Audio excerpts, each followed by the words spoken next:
So hi guys, andito pala tayo ngayon sa nursery kung saan ay yun nga, ipapakita ko sa inyo yung mga binebenta nilang mga binebentang mga isda, no? Tilapia. So meron sila ditong mga binebentang tilapia. So nandito lang siya, so sa nursery lang siya. So in front ng simbahan, no? Pakita ko lang sa inyo. So in front ng simbahan. So tara, pasukin natin. So pasok natin sa loob.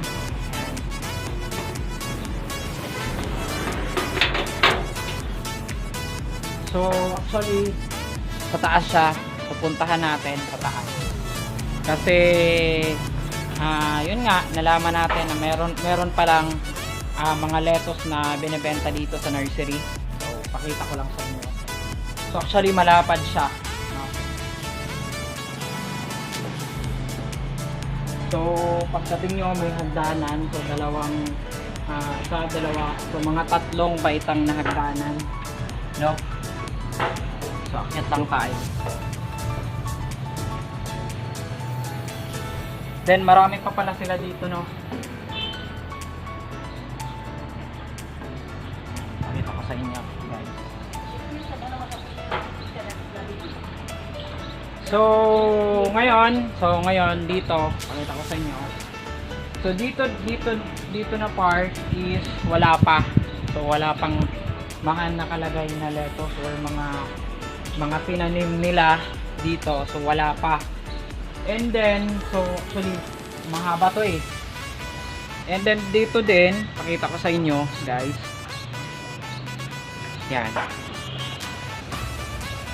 Yan ipakita ko sa inyo. Actually, mga maliliit pa.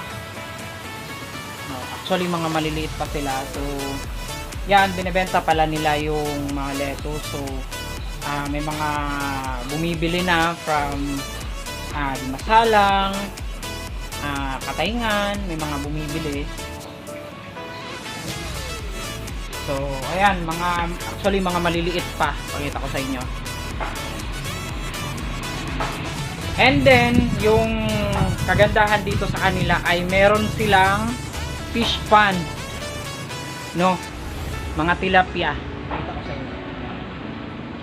So, mga binubuhay nila itong tilapia na so mga binebenta nila, no? Yung mga tilapia pala. And then, actually, madami to. So, hindi lang natin naabutan na meron silang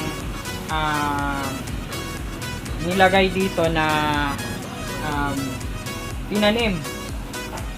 So actually yung naabutan lang natin is yung mga maliliit lang. Yan, pakita ko sa inyo. Yung mga maliliit lang yung naabutan natin dito na mga lettuce. Then mamaya papakita ko sa inyo yung montage ng isda na binebenta nila, yung mga tilapia na binebenta nila rather. So, kitang-kita dito yung baba. No, kitang-kita yung barangay hall ng nursery and then ng simbahan, kitang-kita. So, actually guys, malapad to. Malawak. And then dito, so mga PVC lang to na pinangbutasan nila ng medyo maliit ng konti. So pinangbutasan lang nila ng konti and then dito din ipapasok yung lettuce. So nilalagyan ito nila ng mga ganito, like ganito. So actually maliit pa. So ang ginagawa pala nila is yung cup is binubutasan nila, guys, no? Binubutasan nila, maliit pa. So actually maliit pa to na nakalagay. So ang ano pala nila is black, no? And then di natin naabutan dito na yun nga, marami. So but naabutan natin itong so I hope na pagbalik ulit natin dito ay mga malalaki na to, no? Mga malalaki na to at saka may mga isda sila na binebenta. So may mga tilapia, so marami. So I hope na pagbalik natin dito, marami na yan. So may mga pananim na sila na mga bago. So actually guys, meron pa. Ayan. So tatanim pa ata ito eh. Ayan. So ito guys. So actually, ito pa, no? So actually mga maliliit pa, no? Mga maliliit pa sila. So ang ginagawa nila is nilalagay muna nila sa isang malapad na ano, and then sa isang malapad na tray, and then binubuhay nila lahat.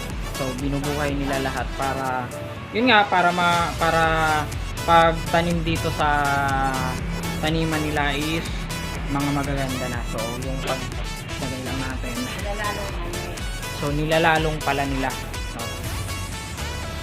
And then meron pa sila, ito yung lagyanan nila, no, dati siguro. So ito yung lagyanan nila dito, and then makita pa natin. So meron pa pala silang ano sa baba, yung mga duta na yan.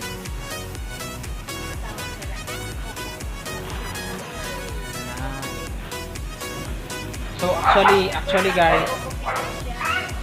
guys, malapad to. Actually guys, malapad to.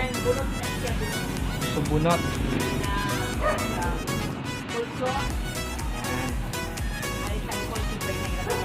So galing pa pala to sa agriculture na binibili. So maganda yung pakagawa nito ng ano, dahil ginawang negosyo yung ano. So maganda. Actually malawak siya guys. No, actually malawak siya. And then yun nga, first time natin pumunta dito at first time natin makita ito. Tiningnan natin ang malapitan yung mga lettuce. So mamaya pakita ko sa inyo yung montage ng mga lagayan ng mga lettuce or mga binibenta nilang lettuce, at saka meron din silang mga binibentang mga isda na tilapia. So yan, tapos sa inyo guys. Actually malalaki na yung mga isda. Tapos sa inyo.